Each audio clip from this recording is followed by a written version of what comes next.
Nietzsche advirtió que quien mira durante mucho tiempo al abismo, el abismo también mira dentro de él. Pero, ¿y si ese abismo fuera simplemente el silencio de nuestra propia compañía? Vivimos en una sociedad que glorifica la extroversión y mira con desconfianza al silencio, que premia la palabra rápida pero desprecia la pausa profunda. Y entonces, para quienes necesitan aire antes de sumergirse en las multitudes, el mundo se convierte en un lugar asfixiante. Este video no es para quienes viven cómodamente en el ruido. Es para ti que te sientes extranjero en las reuniones sociales. Para ti que prefieres el sonido de un libro pasando páginas al murmullo de una fiesta. Para ti que alguna vez te preguntaste si tu forma de existir es una falla o un llamado más profundo. Hoy vamos a hablar de los peligros invisibles que surgen cuando el aislamiento se convierte en desesperación disfrazada. Y sobre todo vamos a intentar entender cuándo estar solo es un refugio y cuándo se convierte en una prisión invisible del alma. El silencio más ruidoso no es el que nadie habla, es el que nadie te escucha. Estás en la sala, hay voces, risas, demasiada gente, pero dentro de ti el vacío es ensordecedor. Dices algo, alguien responde con una sonrisa educada, otro cambia de tema. Sientes que estás ahí solo por protocolo, presente en cuerpo, ausente en esencia. Es en ese momento cuando la soledad deja de ser geográfica y se vuelve existencial. La soledad de quien está entre personas pero fuera de cualquier conexión es cruel porque no es obvia.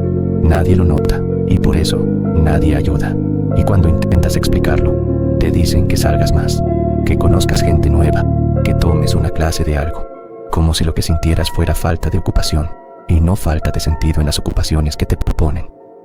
No odias a las personas, no quieres aislarte en un monasterio, solo no encajas. No sabes fingir interés por conversaciones vacías, no sabes mantener la sonrisa cuando tu mente está cuestionándolo todo. Y entonces comienzas a alejarte, no por rencor, sino por supervivencia. Porque fingir ser alguien sociable cuando tu alma está implosionando de cansancio es una especie de suicidio lento, la trampa que nadie ve venir. Al principio, alejarse parece una elección lúcida. Solo quieres paz, lejos de la obligación de sonreír cuando por dentro estás roto, lejos de conversaciones que parecen rituales vacíos. Es un alivio, como quitarse una armadura que ya pesaba demasiado. Pero hay una línea invisible entre el retiro y el exilio, y es muy fácil cruzarla. Poco a poco lo que era elección se vuelve costumbre, lo que era protección se convierte en muro. Empiezas a evitar, luego a temer, hasta que simplemente te rindes. Te rindes a explicar, a intentar, a creer que puedes ser comprendido. Y entonces viene el gran engaño, convencerte de que estar solo es mejor siempre, incluso cuando el pecho duele, incluso cuando el silencio se vuelve eco. La huida se transforma en prisión no cuando te escondes de los demás, sino cuando empiezas a esconderte de ti mismo. Carl Jung advertía que cuando la introspección se convierte en huida del mundo, nace la sombra, y esta sombra empieza sutil. Empiezas a interpretar los gestos de los demás como amenazas. Ves ironía donde hay interés genuino. Ves desprecio donde solo hay distracción. Es tu mente tratando de protegerte, pero en lugar de proteger, te aísla. Y el aislamiento alimenta una narrativa peligrosa, la de que eres incomprensible, intocable, irreparable. Lo que pasa cuando la mente se queda demasiado tiempo sola. Al principio, el silencio parece seguro, pero mientras más tiempo pasas en esa quietud, más empieza a distorsionarse. La mente demasiado suelta comienza a crear monstruos con los pedazos mal resueltos del pasado. Lo que era reflexión se convierte en rumiación. Lo que era introspección se vuelve paranoia. Empiezas a recordar cada conversación en la que te sentiste ignorado, cada vez que alguien no respondió tu mensaje, y comienzas a tejer una teoría con todo eso. Ya no se trata de una persona específica, se trata de las personas en general. Ellas no se preocupan, son superficiales, no me entienden. Ahí nace una creencia no basada en la realidad, sino alimentada por el dolor acumulado. La mente busca patrones, eso es lo que hace, y si está herida, solo encontrará patrones que validen esa herida. Los psicólogos llaman a esto sesgo de confirmación. Crees que a nadie le importas, filtras las señales de afecto y te quedas únicamente con las que confirman tu historia. Y entonces, sin darte cuenta, empiezas a construir un mundo interno deformado, donde todos son superficiales, donde tú eres el único despierto en una multitud de zombies emocionales. Es tentador, lo sé, Porque si crees que el problema está en los demás, no tienes que lidiar con tus propias fragilidades. No tienes que admitir que extrañas. No tienes que aceptar que aún deseas conexión. Y justo ahí nace el orgullo oscuro de la soledad. Soy diferente.